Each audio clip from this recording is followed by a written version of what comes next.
Matapos lumabas ng bahay ang espesyal na customers, si Kuya nagbigay ng anunsyo. Housemates, dito nagtatapos ang inyong soft opening.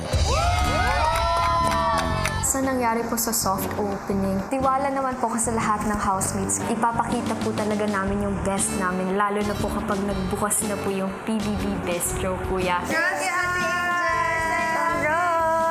Sobra po akong nag-enjoy to be able po na matulungan yung mga housemates ninyo. Itong experience na to, bit-bit ko na po talaga to sa akin. At hindi lang po yun, pati po yung kanta mabibit-bit ko po talaga. Oras na rin para magpaalam sa inyong bisita na si Angel.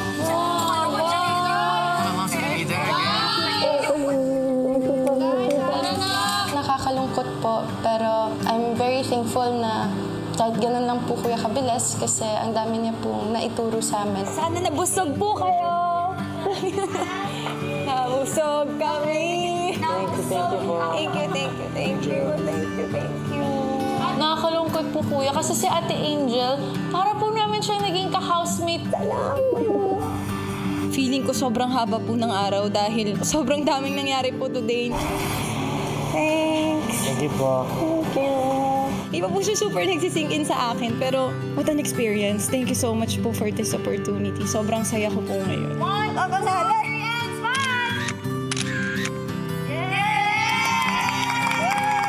I hope magtagumpay kayo sa task niyo. Good luck tomorrow. Galingan niyo. I'll pray for you guys. Thank you. Sobrang surreal pa rin talaga niya sa akin. Napaproud ako sa younger self ko. Parang gusto ko siyang yakapin ngayon. Nandito siya ngayon sa bahay ni Kuya na dati pumila lang din po sa labas ng bahay ninyo at nag-audition po. Ang galing po talaga ni Lord. Maraming salamat po. Natupad po yung pangarap ng batang Angel. Thank you so much po. Angel, Yes po. ako rin naman ay lubos na nagpapasalamat sa tulong na naiabot mo para sa mga housemates. Nagkaroon ng mistulang anghel sa loob ng bahay ko. Kaya maraming salamat aking house guest, Angel. Hanggang sa muli, good luck sa mga projects. Salamat po Kuya. Hanggang sa muli. Thank you po.